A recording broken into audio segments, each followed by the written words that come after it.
My psycho older brother framed me for a severe felony, and now that my life is ruined, he's back wanting to be best friends again. My older brother convinced me to be abusive, so I listened. I was 12 and my brother was about to move out for college when my mom discovered that the eggs she had frozen had completely degenerated. She couldn't have another baby. "Mom, I don't want a sibling." "Am I not enough for you?" I asked instinctively. She would always try to reassure me that I was enough for her, but still, I hoped every night that she'd never be able to adopt. And a few months later, she was asked to babysit a baby called Daisy. You see, her friend had opened her door one day to find a child completely unclothed and left crying at her front door. She had no idea where it had come from and couldn't take care of it due to having 3 toddlers of her own. And because my mom is known for being generous and stuff, she asked if she could babysit Daisy for the night until CPS came to pick her up. My mom agreed, and we both loved the baby so much that we ended up adopting her and accepting her into our family. At first, I loved her. She was 3 and so much fun to play with. I taught her how to tie her own lace and build blanket warts. We even had multiple handshakes that only we knew. It honestly felt like the sibling I never had because even though I technically had a brother, he effing hated me. When I was a child and wanted to play with him, he'd hit me until I left him alone.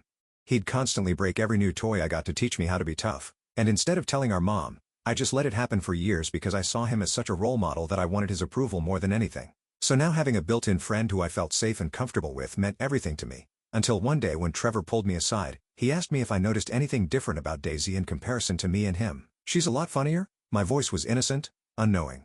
"No, she's a dirty N-word and we can't be around her." His tone was cold and unforgiving. Daisy was African American while we were white Americans. I furrowed my eyebrows and tilted my head, so he continued.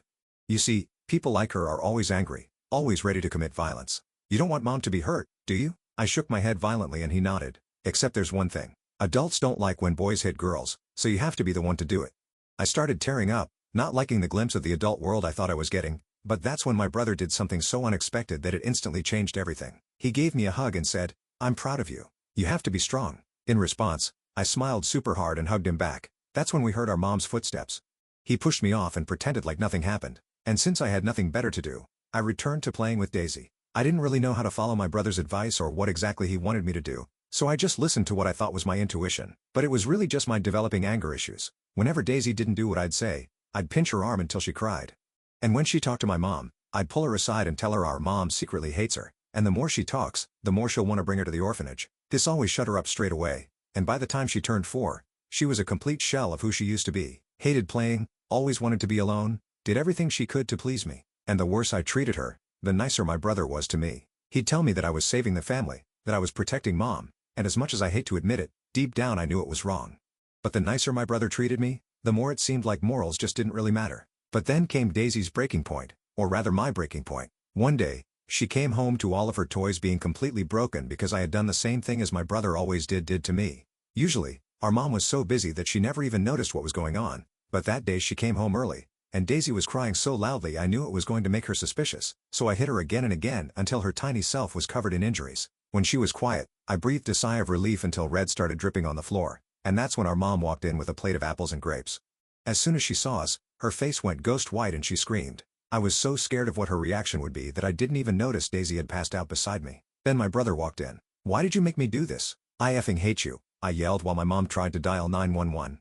I don't even know why I expected him to be honest. He turned to my mom and said, "She's dangerous." Except this time she was talking about me, not Daisy. When the ambulance arrived, they prioritized saving Daisy, but when as they brought her to the hospital, I saw it. The flashing red and blue lights. It was the police. They took me in and questioned me, but I could tell they weren't believing a word I said. And when they left to talk to my mom, my fears were immediately confirmed because that's when I saw one of the officers hugging Trevor and congratulating him on being the man of the house. He smirked. He smirked. I spent that night in juvenile detention. It was the scariest night of my life. The room was cold and empty with just a thin mattress on a metal frame. I couldn't sleep at all. I just kept thinking about Daisy's face when I hit her. I kept seeing the blood on the floor, bright red against the beige carpet. I kept hearing my mom scream, high-pitched and terrified, and I kept feeling Trevor's hug when he told me he was proud of me. The next morning, a woman named Miss Barbara came to talk to me. She said she was my caseworker. She had these really thick glasses and spoke super slowly like I wouldn't understand her otherwise. She asked me a bunch of questions about what happened with Daisy. I told her Daisy because of her skin color, about him breaking my toys when I was little, about how I just wanted him to be nice to me. Miss Barbara wrote everything down in this little notebook with a floral cover. Her face didn't change much, but I noticed her grip on her pen getting tighter, her knuckles turning white. When I finished talking, she just nodded and said she needed to speak with some people. Then she left me alone again, the door closing with a heavy thud behind her. Later that day, they moved me to a different facility. This one had other kids my age. The building was larger, with common areas and a cafeteria that smelled like overcooked vegetables. I didn't talk to any of them. I just sat in a corner and tried to make myself invisible, pulling my knees up to my chest and staring at the floor. A boy named Kendall tried to talk to me during lunch, but I just stared at my food tray. I couldn't eat anything. My stomach felt like it was tied in knots. The mashed potatoes and mystery meat looked like something from a nightmare. 3 days passed before I saw my mom again. When she walked into the visiting room, I burst into tears. I ran to hug her, but she didn't hug me back right away. Her eyes were red and puffy. She looked like she hadn't slept in days. Her usually neat hair disheveled, her clothes wrinkled. Eventually, she put her arms around me, but it felt different, hesitant, like she was afraid of me, like I was a stranger she didn't recognize anymore. She told me Daisy was going to be okay physically. She had a concussion and some bruises, but nothing permanent. I felt relieved, but still sick to my stomach. Mom said Daisy was staying with her friend Julia for now. Then she told me something that made my heart stop. Trevor had shown her text messages where I supposedly told him I was planning to hurt Daisy. Messages I never sent. Messages that painted me as some kind of monster who had been plotting this for weeks. I never wrote those, Mom. Trevor made those up. I was practically shouting. A guard looked over at us, his hand moving to rest on his belt. Mom shushed me and said we needed to stay calm. She said Trevor had shown the police the messages too. That's why they were treating him like a hero. He had reported me before things got worse. According to him, he had been trying to talk me out of hurting Daisy for weeks. I couldn't believe it. Trevor had set me up completely. He had planned this whole thing from the beginning. Get me to hurt Daisy, then make it look like it was all my idea. And everyone believed him because he was older, because he was about to go to college, because he was the responsible one, the perfect son who was just trying to protect his little adopted sister from his troubled middle sister. After Mom left, I sat in my room trying to figure out what to do. I needed someone to believe me, but who would take the word of a 12-year-old who had already admitted to hurting a 4-year-old? I felt completely trapped. I lay on my bed staring at the ceiling, counting the water stains and trying not to cry. The next day, Miss Barbara came back. This time she brought a man named Dr. Peter. He said he was a child psychologist. He had kind eyes behind wire-rimmed glasses and spoke in a gentle voice that made me feel a little less scared. They took me to a room with comfortable chairs and asked if I would talk to them again.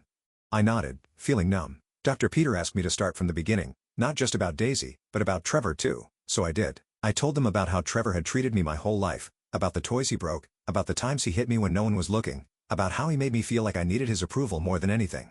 I told them about the first time he broke my favorite doll, ripping its head off and laughing when I cried. I told them about how he would pinch me under the dinner table if I talked too much, leaving little bruises that no one ever noticed. As I talked, Dr. DePeter kept nodding and writing things down. Sometimes he'd ask me to explain something more clearly or give more details. I noticed Miss Barbara was recording our conversation on her phone, the little red light blinking steadily as I poured out my story. When I finished, Dr. Peter asked me something that surprised me. Do you think Trevor might have been jealous of your relationship with Daisy? I hadn't thought about that before, but it made sense. Trevor never had the kind of connection with me that I had with Daisy. Maybe he wanted to destroy it. Maybe he couldn't stand seeing me happy with someone else when I had always been so desperate for his attention. After our talk, they took me back to my room. That night, I actually slept a little. Something about telling my whole story made me feel less alone with it. Like maybe someone might actually believe me. I dreamed of Daisy and me building a blanket fort safe inside our own little world. The next morning, I got a surprise visitor. It was Officer Charlotte, one of the police officers who had been at our house that day. The one who hadn't hugged Trevor. She came with Mr. Barbara. They sat me down and told me they had some questions about the text messages Trevor showed them. Officer Charlotte showed me printouts of the messages. They were from my phone number to Trevor's. In them, I talked about hating Daisy and wanting to hurt her. About how she was ruining our family. About how she didn't belong with us because of her skin color. The words were ugly and hateful, making my stomach turn just reading them. I never wrote these, I said again. I don't even have Trevor's number in my phone. Officer Charlotte raised her eyebrows at that. You don't have your brother's phone number? I shook my head. He never gave it to me, said he didn't want me bothering him.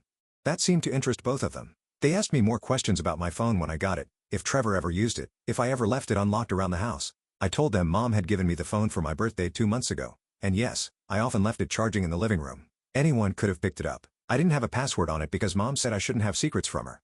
Officer Charlotte and Miss Barbara exchanged a look. Then Officer Charlotte asked if I would be willing to let them check my phone. I said yes immediately. Anything that might help prove I was telling the truth. Later that day, Mom brought my phone to the facility. Officer Charlotte took it and said their tech person would examine it. I didn't know what that meant, but I hoped it would help. Maybe there was some way they could tell I hadn't sent those messages. 2 more days passed. I started talking to some of the other kids. Most of them had their own sad stories. Kendall, the boy who tried to talk to me before, told me he was there because he got caught stealing food for his little sisters. His mom was sick and couldn't work. I felt bad for judging him before. We sat together at meals now, and sometimes he could even make me laugh with his stories about stray cats he fed in his neighborhood.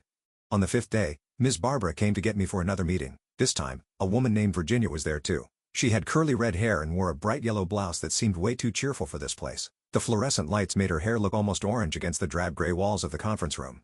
Miss Barbara introduced her as my court-appointed guardian ad litem, which she explained meant she was assigned to represent my best interests in court.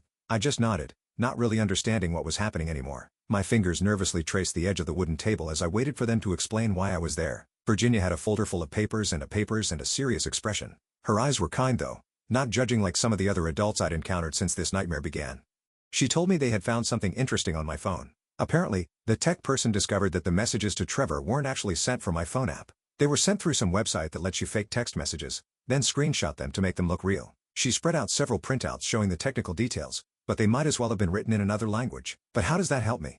I asked, picking at a loose thread on my sleeve. The blue fabric was starting to fray, just like my nerves. Couldn't I have just used that website myself? Virginia smiled for the first time. Her whole face brightened, and I caught a glimpse of a small dimple in her left cheek. That's the interesting part. The website keeps logs of the IP addresses that access it. The messages were created from a computer at your house during hours when you were at school. We have your attendance records to confirm you were in class when these messages were created. My heart started beating faster, like a bird trying to escape from my chest. So Trevor made them up. I told you. The hope in my voice was almost painful, even to my own ears. Mr. Barbara held up her hand. Her silver bracelet jingled softly with the movement. We're still certainly helpful information.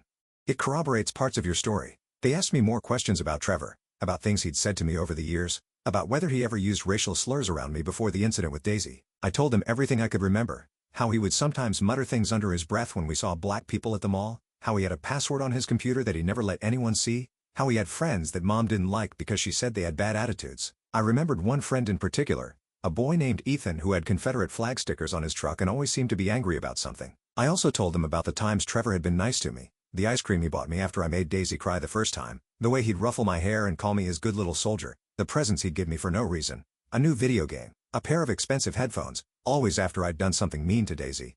I hadn't seen the pattern until now, but laying it all out for Virginia and Miss Barbara made it painfully clear. After they left, I felt a tiny spark of hope for the first time since this whole nightmare started. Maybe someone would finally see through Trevor's act. Maybe I wouldn't be the only one punished. I sat on my bed, hugging my knees to my chest, and allowed myself to imagine going home, seeing Daisy again, making things right somehow. The next day, I got another visitor. It was my mom's friend, Julia, the one who was taking care of Daisy. She looked tired, with dark circles under her eyes. Her normally neat brown hair was pulled back in a messy ponytail, and she kept fidgeting with her wedding ring as she talked. She smelled faintly of baby powder and cinnamon, familiar scents that made my eyes water with homesickness. "Daisy misses you," she said quietly. "She keeps asking when you're coming home. She made you this." Julia handed me a crumpled piece of paper with colorful crayon scribbles on it. In the center was what looked like two stick figures holding hands, one tall, one small. My throat tightened. I felt tears welling up in my eyes. "She doesn't hate me?" My voice cracked on the last word. Julia shook her head. "She's confused. She told me something interesting yesterday. She said Trevor gave her candy once and told her not to tell anyone. He said if she ever told your mom about the things you did to her, he would make sure she got sent away forever." Julia's eyes hardened as she said this, her hands clenching into fists on her lap. I gasped. He threatened her too? The pieces were falling into place. A horrible puzzle I hadn't been able to see while I was in the middle of it. Julia nodded. "I've told the police. They're going to talk to her properly with a specialist who knows how to interview young children. Someone who can help her express what happened without leading her or confusing her." We talked for a while longer. Julia told me about how Daisy was doing. She'd been having nightmares, but was otherwise adjusting well to staying at Julia's house. She played with Julia's kids, watched her favorite cartoons, and asked about me every day. Hearing this made my chest ache with a mixture of relief and guilt. After Julia left, I felt like my head was spinning. Trevor had been manipulating both of us all along, setting me up to be the villain while he played the hero, making sure Daisy was too scared to tell anyone what was really happening. It was so much more calculated than I had realized. I wondered how long he had been planning this, how many steps ahead he had been thinking. That night, I couldn't sleep again. The thin mattress seemed to grow harder with each passing hour. I kept thinking about all the times Trevor had been nice to me after I was mean to Daisy, all the times he told me I was protecting our family, all the times he made me feel special for doing something that made me feel sick inside. I felt so stupid for falling for it, for not seeing that his approval always came at a price, and that price was hurting Daisy.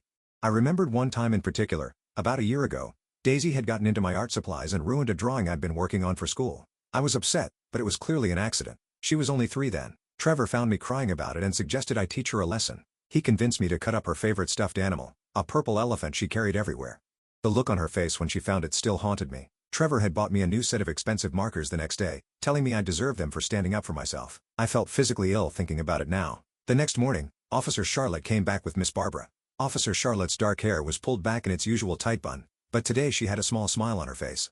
They told me they had interviewed Daisy with a child psychologist present. She had confirmed what Julia told them about Trevor threatening her. She also told them about times when Trevor would pinch her or pull her hair when no one was looking, then blame it on me if she cried. We've also been looking into Trevor's computer, Officer Charlotte said, her voice professional, but her eyes showing a hint of disgust. Your mother gave us permission to search his room, and we found some concerning material. They wouldn't tell me exactly what they found, but from their expressions, I could tell it was bad. Ms. Barbara mentioned something about online forums and concerning ideologies. I didn't really understand, but I got the feeling they were finally seeing the real Trevor, the Trevor I had glimpsed in rare frightening moments when his mask slipped. What happens now? I asked, trying to keep my voice steady despite the hope bubbling up inside. Prosecutor, Ms. Barbara said, this new evidence changes things significantly. Later that day, I got the best news yet. They were going to let me go home. Not permanently, there would still be a hearing to determine what happened next, but I could stay with my mom under supervision until then. I was so excited I actually hugged Miss Barbara, which seemed to surprise her as much as it surprised me. Her body stiffened for a moment before she awkwardly patted my back. When Mom came to pick me up, she looked different, more determined somehow. There were new lines around her eyes, and her clothes seemed to hang a little looser on her frame, like she'd lost weight. She hugged me tight and whispered, I'm so sorry I didn't see what was happening. I just cried into her shoulder, relief washing over me like a wave. Her familiar scent of vanilla lotion and coffee enveloped me, making me feel safe for the first time in weeks. The drive home was quiet. The autumn leaves were starting to change, splashes of red and gold against the blue October sky. Mom told me Trevor had been asked to stay with our Uncle Bruce until the investigation was complete. She also said Daisy would be coming home tomorrow. I felt nervous about seeing her again, but Mom assured me that Julia had been talking to her, helping her understand that I had been manipulated by Trevor too. The police found those fake text messages on Trevor's computer, Mom said, her knuckles white as she gripped the steering wheel, along with other things I never would have imagined he was involved with. Her voice cracked slightly. I feel like I failed both of you. You didn't know, I said quietly, watching the familiar streets of our neighborhood come into view. He made sure you didn't know. Walking into our house felt strange. Everything looked the same. The faded blue couch with the small coffee stain on the left cushion, the family photos on the wall, the stack of mail on the kitchen counter, but it all felt different somehow. Like I was seeing it through new eyes. I noticed a photo of Trevor in his football uniform was missing from the mantel. Mom had taken it down. In its place was a newer picture of just me and Daisy at the park last summer, our faces sticky with ice cream and smiling wide. I went up to my room and stood in the doorway for a moment, taking it all in. My purple bedspread, the posters of my favorite bands on the walls, the bookshelf overflowing with fantasy novels and manga. It seemed like it belonged to a different person now. A girl who hadn't yet learned how easily she could be manipulated into hurting someone she loved. That night, Mom and I had a long talk. She sat on the edge of my bed, stroking my hair like she used to when I was little. The gentle motion was soothing, bringing back memories of bedtime stories and whispered secrets. She told me the police had found a lot of disturbing stuff on Trevor's computer, websites about white supremacy, messages to friends where he talked about Daisy in horrible ways, a diary where he wrote about how he resented me for getting along with Daisy, how he wanted to teach me a lesson. He wrote about how he could control you, Mom said, her voice tight with anger, like it was some kind of game to him. He called it his project, turning you against Daisy. I should have been stronger, I whispered, tears sliding down my cheeks and soaking into my pillow. I should have known what he was doing. You're 12 years old, Mom said firmly. He's 17 and has been manipulating people for years. This isn't your fault. I should have seen the signs, Mom said, her voice cracking. All those years he was hurting you and I never noticed. I was so busy with work trying to keep everything together after your dad left. She trailed off, wiping away her own tears with the back of her hand. I shook my head. Trevor was good at hiding it. He made sure you never saw. He would act completely different when you were around. I remembered how he would transform the moment we heard Mom's car in the driveway, from cold and controlling to the perfect big brother in an instant. We stayed up late talking. Mom told me Trevor wouldn't be going to college this fall as planned. The school had rescinded his acceptance after learning about the investigation. She also said he might be facing juvenile charges for his role in what happened to Daisy, depending on what the prosecutor decided. What about me? I asked, voicing the fear that had been gnawing at me. Will I be in trouble too? For what I did to Daisy? Mom took my hand. The situation is complicated. You did hurt Daisy, and that can't be ignored, but the investigators understand that you were being manipulated and coerced. They're taking that into account. I fell asleep that night feeling safer than I had in weeks, not completely okay. I still felt guilty about what I'd done to Daisy, but at least the truth was coming out. My dreams were still troubled, fragments of memories mixing with fears, but I didn't wake up screaming like I had in the detention center. The next day, Julia brought Daisy home. I was so nervous I hid in my room at first, my stomach in knots. I could hear Daisy's little voice downstairs, asking questions about everything as usual. Her high-pitched chatter floated up the stairs. Why is that picture gone? Can I have apple juice? When is Sissy coming down? Finally, Mom called me down. Daisy was sitting on the couch, her legs swinging because they didn't reach the floor. Her dark curls had been recently trimmed, framing her round face. She had a small bandage on her forehead, and I could see fading bruises on her arms. My stomach twisted with shame. I had done that to her. The yellow dress she wore made the bruises stand out even more, a visual reminder of my weakness. "Hi," I said quietly, hovering in the doorway. My heart was pounding so hard I was sure everyone could hear it. Daisy looked up at me, her big brown eyes serious. "Julia says Trevor was being a bad person and made you be mean to me." Her voice was matter-of-fact, the way children often are about difficult truths. I nodded, tears filling my eyes. "I'm so sorry, Daisy. I should have been stronger. I should have protected you." My voice broke on the last word. Daisy slid off the couch and walked over to me. For a terrible moment, I thought she might hit me or scream at me. Instead, she took my hand in her small one. Her fingers were sticky with what smelled like apple juice. "Trevor was mean to me too. He said scary things when no one was looking." I knelt down to her level, looking into her eyes. "I promise I'll never hurt you again, and I won't let anyone else hurt you either." She studied my face for a moment, then nodded solemnly. "Okay, can we build a blanket fort now?" Just like that, she was ready to move forward. Kids are amazing that way. We spent the afternoon building the biggest blanket fort we'd ever made, stretching from the living room all the way to the kitchen. We used every blanket and sheet in the house, creating a sprawling maze of fabric tunnels and cozy nooks. Mom even crawled in with us for a while, bringing cookies and milk. For a few hours, we pretended everything was normal, that our family hadn't been torn apart and stitched back together in a completely different pattern. The next few weeks were a strange mix of normal and not normal. I had regular visits from Miss Barbara and sometimes Officer Charlotte. Mom started taking us both to see Dr. Peter twice a week. His office was filled with plants and had a fish tank that Daisy loved to watch. He helped me understand that what happened wasn't entirely my fault, that Trevor had been manipulating me for years, exploiting my need for his approval. "What Trevor did is called grooming," Dr. Peter explained during one of our sessions. He was a middle-aged man with a salt and pepper beard and glasses that always seemed to be sliding down his nose. "He systematically broke down your resistance and normalized abusive behavior. This is something predators do very deliberately." "But I still chose to hurt Daisy," I argued, staring down at my hands. I knew it was wrong.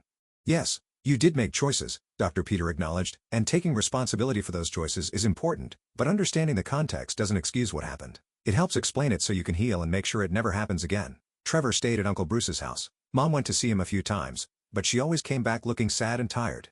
She wouldn't tell me much about their conversations, just that Trevor was refusing to take responsibility for his actions. Once I overheard her on the phone with Uncle Bruce, saying something about Trevor blaming everything on liberal brainwashing and claiming he was being persecuted. School was its own challenge. Mom had arranged for me to have a week of home study before returning, but eventually I had to go back. Walking through those doors the first day back was one of the hardest things I'd ever done.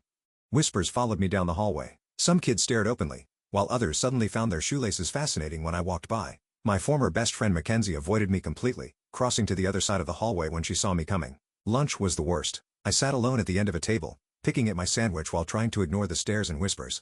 I could catch snippets of conversation, heard her little sister rasp stuff on her phone. Juvenile detention. No one had the full story, but the rumors were bad enough, but there were small kindnesses too. My English teacher, Miss Winters, asked me to stay after class and told me that if I ever needed a quiet place to eat lunch, her classroom was open. The school counselor, Mr. Davis, checked in with me regularly, and gradually, a few brave kids started talking to me again. Not my old friends, but new ones who either didn't care about the rumors or were willing to hear my side. One day, about a month after I came home, Mom sat Daisy and me down for a serious talk. She explained that there would be a hearing soon where a judge would decide what should happen next. She said we might both need to talk to the judge about what Trevor did. "Will Trevor be there?" I asked, feeling my heart rate speed up at the thought of seeing him again.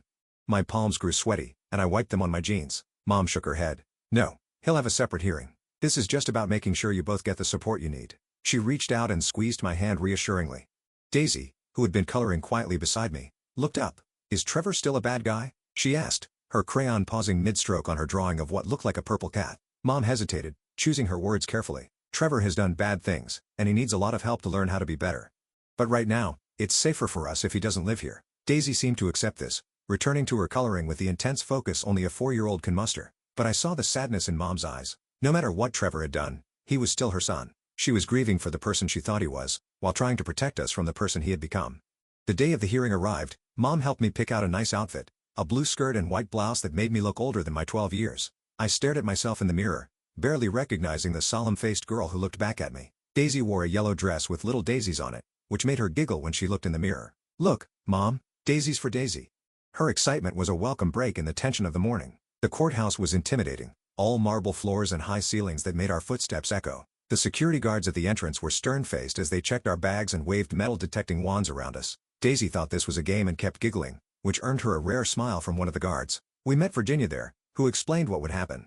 She said the judge just wanted to talk to us in her office, not in a courtroom. That made me feel a little better. Virginia looked more approachable today in a green dress instead of the bright yellow blouse from our first meeting. She knelt down to Daisy's level and explained in simple terms that we were going to talk to a nice lady who wanted to help us. Judge Peyton was a tall woman with silver hair and kind eyes behind stylish glasses. Her office had bookshelves covering every wall and a big desk with family photos on it. I noticed one picture of a young woman in a graduation cap and gown smiling proudly. Judge Peyton spoke directly to me and Daisy, not just to the adults in the room. She asked us questions about how we were doing, about our therapy with Dr. Peter, about how things were at home now. When it was my turn to talk, I told her everything. About Trevor's manipulation, about how I hurt Daisy, about how terrible I felt about it all. My voice shook, but I got through it. I described the way Trevor would praise me after I was mean to Daisy, how he would make me feel special and included when I followed his suggestions. I talked about the fake text messages, the threats, the gradual way he had shaped my behavior over years. Judge Peyton listened carefully, nodding sometimes and taking notes. Her eyes were compassionate but not pitying. "What do you think should happen now?" she asked me when I finished. She leaned forward slightly, her hands folded on her desk. I hadn't expected that question. I thought for a moment before answering. I think I should keep seeing Peter. It helps. And I think Trevor needs help too. Real help, not just punishment. The words surprised me as they came out, but I realized I meant them. Judge Peyton smiled slightly. "That's very mature of you." She turned to Daisy next, asking her simpler questions about how she felt at home now, if she was scared, if she understood what had happened. Daisy, in her 4-year-old wisdom, said, "Trevor is a bad person who made my sister be mean, but she's not mean anymore. She's my best friend again." She beamed at me, revealing the gap where she'd recently lost her first tooth. After the hearing, Judge Peyton issued what she called a disposition order. Virginia explained it to me later as we sat on a bench outside the courthouse. The sun was warm on my face, a contrast to the cold formality inside. I would stay at home with Mom and Daisy, continue therapy, and do community service at an after-school program for younger kids. Trevor would be placed in a juvenile rehabilitation facility for at least 6 months where he would receive therapy and education. The most important part though was that Trevor wouldn't be allowed to contact me or Daisy directly for a long time. If he wanted to come home after his time in the facility, there would be another hearing to determine if it was safe. This news made me feel both relieved and strangely sad. Trevor had been my big brother, my protector, before he became my manipulator. Part of me still missed the person I thought he was. Life slowly started to feel more normal again. I went back to school, though rumors had spread about what happened. Some kids avoided me, whispering behind my back. Others were weirdly interested, asking invasive questions that I refused to answer. My old friends didn't know how to act around me anymore. Mackenzie eventually started saying hello in the hallways, but our friendship was a shadow of what it had been. But I made new friends too. A girl named Winter transferred to our school that fall. She had moved from California and wore clothes that were too light for our Midwestern autumn. She didn't know anything about what had happened, so she just treated me like a normal person. We bonded over both liking the same obscure anime series that none of our other classmates watched. She had blue streaks in her hair and a collection of unusual pins on her backpack. Being around her was like a breath of fresh air. At home, things were different but better. Mom worked less, making sure she was home more often. She had talked to her boss and arranged a more flexible schedule, even though I knew it meant less money. We had dinner together every night, something that rarely happened before. She checked in with both me and Daisy regularly, asking about our days, our feelings, our thoughts. She installed a security system with cameras, which made me feel safer knowing Trevor couldn't just show up unannounced. My community service turned out to be surprisingly rewarding. I helped younger kids with homework and art projects at a community center near our house. At first, I was nervous around the children, afraid I might somehow hurt them. But over time, I realized I was good with kids, patient and creative in ways I hadn't recognized in myself before. There was a little boy named Marcus who reminded me of Daisy, energetic and full of questions. Helping him with his reading became the highlight of my week. Dr. Peter helped me understand the cycle of abuse I'd been caught in, how Trevor had been abused by our father before he left, and how he passed that abuse on to me, who passed it to Daisy. Breaking that cycle became my mission. I never wanted to be the person who hurt others again. Hurt people, Dr. Peter told me during one session. But healed people can help heal others. That's the path you're on now. About 4 months after Trevor went to the rehabilitation facility, Mom got a letter from him. She read it privately first, then asked if I wanted to see it. I wasn't sure, but curiosity won out. We sat together at the kitchen table, the envelope between us like a ticking bomb. The letter was short and felt stiff, like he had been forced to write it. The handwriting was recognizably Trevor's, the same angular script that used to appear on birthday cards and Christmas tags. He said he was reflecting on his actions and learning about the harm he had caused. He didn't exactly apologize, but he did say he hoped someday we could have a healthier relationship. I didn't know how to feel about it. Part of me wanted to crumple it up and throw it away. Another part felt a tiny bit of hope that maybe he was actually changing. Mom didn't pressure me to respond, and I decided not to. I wasn't ready to forgive him yet. Maybe not ever. That was something Dr. Peter said was okay. Okay. Forgiveness isn't always necessary for healing. Sometimes boundaries are more important than reconciliation. As the months passed, I watched Daisy carefully for signs of lasting trauma. Sometimes she had nightmares, calling out in her sleep. I would hear her small voice from across the hall and go to her room, holding her hand until she fell back asleep. Sometimes she got unusually quiet when certain topics came up, like when a character on TV was mean to their sibling.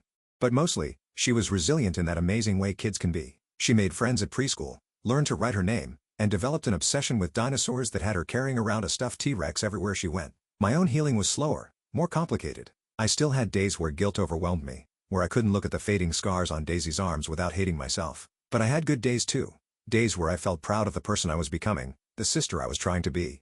Winter and I grew closer, spending weekends at each other's houses watching anime and teaching each other to draw in different styles. Her family became a second home to me, a place where no one knew my history or judged me for it. 6 months after Trevor went away, we got notice that he was being released to a halfway house. He would have a strict curfew, mandatory therapy, and still wasn't allowed to contact us directly. Any communication had to go through his caseworker, a man named Benjamin who called Mom regularly with updates. Benjamin had a deep, calming voice and always spoke to Mom with respect, never sugarcoating Trevor's progress, but never being needlessly harsh either. The news of Trevor's release brought back my anxiety. I started having trouble sleeping again, jumping at small noises in the night. The security system Mom had installed became both a comfort and a reminder of why we needed it. Mom noticed my renewed fear and suggested we take a trip, get away for a while. We went to visit my grandmother in Florida for 2 weeks, swimming in the ocean and eating ice cream every day. It was exactly what we needed. The warm sun and salty air seemed to wash away some of the heaviness we'd been carrying. When we returned, there was another letter from Trevor waiting. This one was different, less rigid, more like the Trevor I remembered from before everything went wrong. He wrote about the therapy he'd been doing, about confronting the anger he'd carried since our father left. He admitted to manipulating me, to setting me up to hurt Daisy. He said he was deeply ashamed of what he had done. This time, the letter included an actual apology, not just to Mom, but to me specifically. He wrote, "I was supposed to protect you as your big brother, but instead I hurt you in ways that will take years to heal. I'm sorry, and I know sorry isn't enough." Reading those words, I felt something shift inside me, not forgiveness exactly, but perhaps the beginning of understanding. I read the letter 3 times, trying to decide if I believed him. Dr. Peter had warned me that abusers often say what they think others want to hear, but something about this letter felt different from the first one. More raw, less calculated. There were crossed-out words and ink smudges, like he had struggled to find the right words. I decided to write back with Dr. Peter's help. I didn't forgive Trevor. I wasn't ready for that, but I acknowledged his apology. I told him about my therapy, about the community service I was doing. I told him about my new friend Winter, and how I was learning to draw manga. I told him I hoped he was getting the help he needed. It was a start, a tiny bridge across the chasm that had opened between us. As my 13th birthday approached, Mom asked what I wanted to do to celebrate. In the past, birthdays had been small affairs in our house. A cake, a few presents, maybe a movie. But this year felt important somehow, a marker of survival. "I want to have a real party," I said, "with friends from school. And I want to invite Julia and her kids too." We were sitting at the breakfast table, Daisy between us, happily drowning her pancakes in syrup. Mom looked surprised but pleased. "That sounds wonderful. Anyone else?" She reached over to wipe syrup from Daisy's chin. I thought for a moment. The kids from the community center, the ones I work with, and Miss Barbara and Dr. Peter. I surprised myself with how many people I wanted to include, how many connections I had formed in the months since everything happened. We planned the party together, sending out invitations, ordering a cake, decorating the backyard with streamers and balloons. Daisy was especially excited, running around telling everyone who would listen about my sister's big party. She helped me choose decorations, insisting on purple streamers because it was my favorite color.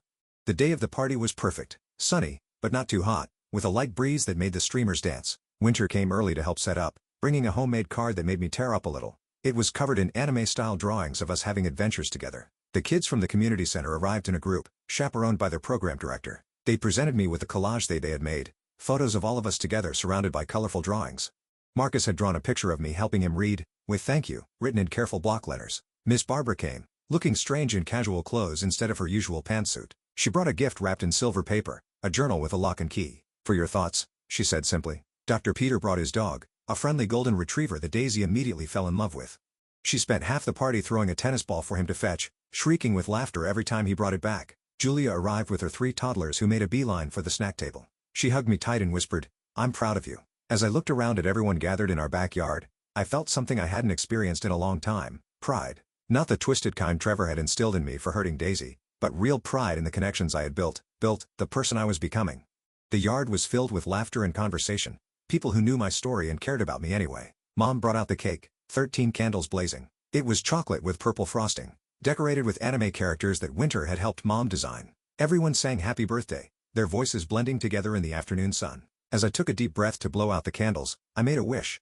Not for anything material, but for continued healing. For Daisy, for Mom, for myself, even in a complicated way, for Trevor. The candles went out in one breath and everyone cheered. As Mom started cutting the cake, my phone buzzed with a text message. It was from Benjamin, Trevor's caseworker.